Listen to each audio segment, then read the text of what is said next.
Okay. But based on the Hebrew understanding, it is a very intricate and a very powerful word. Dili na siya usalang ang meaning ana. No? Ang mga Hudiyo sa Hebrew language, when they greet each other, or pangutan-on ka kanang ato ang how are you ba? How are you? Ang ilahang sulti ana is, Mashlom ha? Okay? Mashlom ka? How is your peace? How is your shalom? No? Mashlom ka? Yang tubag ana kay Beseder. No? Or Tudar ba? No? Tudar. Anyway, nagpahambog na po kuno, nakabalo ko gamay Hebrew. Anyway, but that's the meaning. Mashlom ka? Okay, how is your condition? How is your health? How are you doing? Ano ang meaning? So, ma-shlom ka. Ma-shlom ka, that is how are you? Okay? Or they just greet each other, shalom. No? And when they leave, unsa may ilang greeting pag leave? Shalom, shalom. Kaduha, no? Meaning to say, mga panghinaot nga naa ka sa maayong kondisyon, sa mabuting kalagayan o sa Tagalog pa. Okay? That is verse 19. So the greeting of the Lord, the risen Lord, is to lift up the fear and the hesitations that the apostles were feeling at that time. And then, second, unsa may gihimo ni Jesus after greeting his disciples with, peace be with you. He showed, okay, when he has said this, he showed them his hands and his side. The disciples rejoiced when they saw the Lord. Okay? So showing the hands and the side is a means of self-identification, that he has returned to them in his identity as the historic person. Kung sa tawag nato ang expression, ang lawas, no, the concrete person, no, as the historic person who, before his death, gave them the promise of that return, indicated by the expression, after a little while. No? And for the purpose of sharing with them his victory. Mao din ay tuyo nga iyang gipakita ang iyang nabanhaw nga kaugalingon.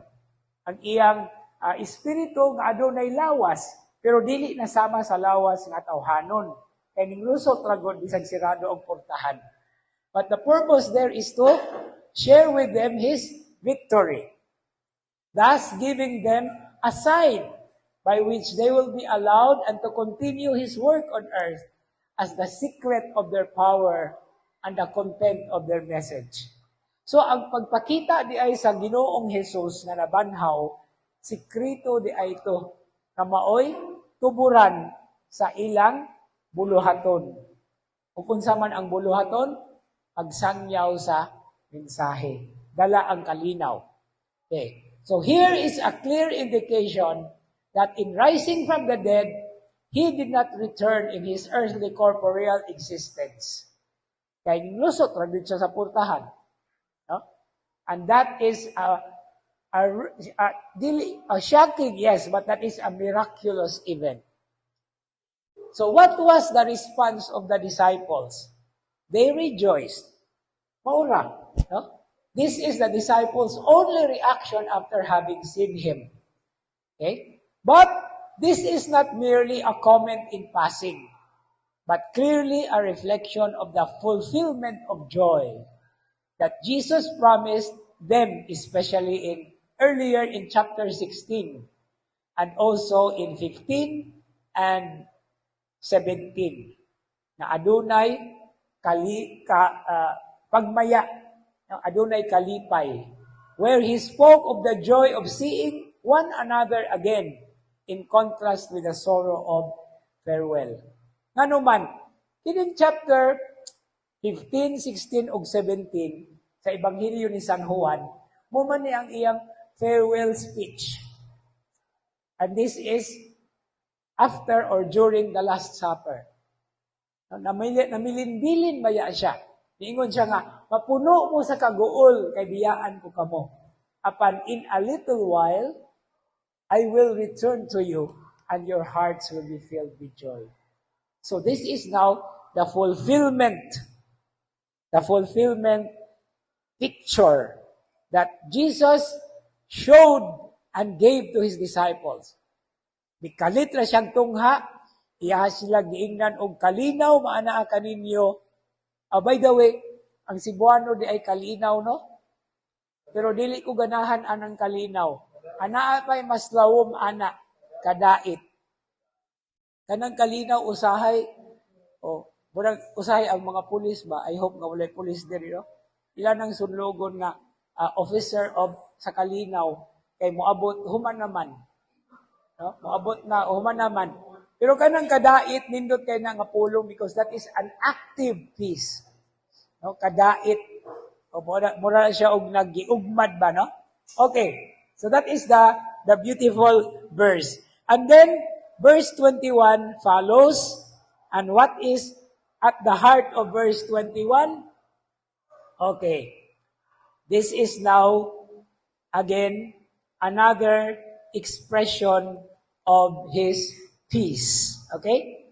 So Jesus said to them again, peace be with you. As the Father has sent me, so I sent you. Okay? So peace in this verse 21, again is a repeated benediction.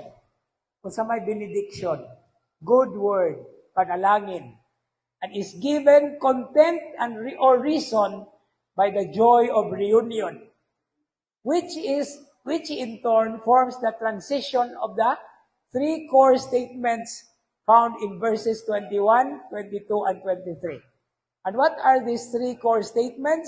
They form the summary that is strongly reminiscent of the word of Jesus, the word of farewell in Matthew chapter 28, 18 to 20. Kung sa may gisulti ni Jesus dito sa Matthew chapter 28, katapusan nga chapter sa Ebanghelyo ni San Mateo. Mao na ni ang katong ascension sa Ginoo, no? Ang giingon ni Jesus dito, we begin with verse 18. Giingon si Jesus, Jesus approached and said to them, all power in heaven and on earth has been given to me. Go therefore and make disciples of all nations, baptizing them in the name of the Father and of the Son and of the Holy Spirit. Okay? So mao na siya. And then verse 20, okay? Teaching them to observe all that I have commanded you. And behold, I am with you always until the end of the age. Okay? So muna siya ang reflection. Makita diha ang panapos nga bahin sa Ebanghelyo ni San Mateo. Now, what Jesus said after saying, peace be with you is, as the Father has sent me, so I sent you. So mauna ni ang unang gitawag nato og core statement, kasing-kasing nga pagpahayag. A solemn introduction to the summary. Here in this particular verse, the other two statements are in verses 22 to 23 respectively, of the disciples' mission. Ang unod di ay ani is mission, ang pagpadala nila. Okay? And this mission is actually spoken of by Jesus in chapter 17 in the farewell prayer of Jesus, priestly prayer of Jesus. And what is the heart of that prayer? Unity. No? Ang kahiusahan.